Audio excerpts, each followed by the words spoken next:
你阳康了没？你阳康之后出现了咳嗽、有痰没有这种现象？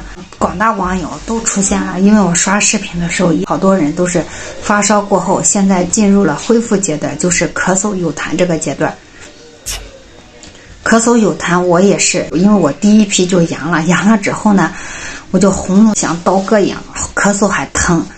后来吃了点药，它不疼了，不疼之后它就开始有痰，一直有痰，感觉就咳不出来啊，感觉就粘住了似的呀。我不知道大家有没有这种情况。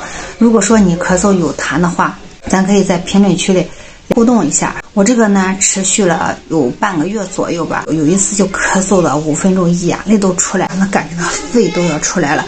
后来我那个同事说他也咳嗽得很厉害，就用盐水漱口，又喝了点盐水，结果就好了。我就说我也回家试试吧，我就连续了3、4天用盐水漱口，喝浓盐水，结果就好了，就不咳嗽了。现在感觉彻底好了。那之前不管你躺那儿还是坐着，就感觉喉咙都是痰。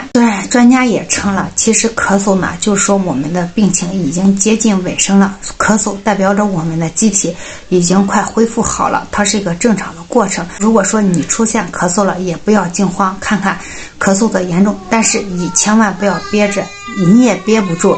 就像四川一位友友为了憋住咳嗽，结果就把自己搞晕了，憋晕了。所以说你出现咳嗽该咳。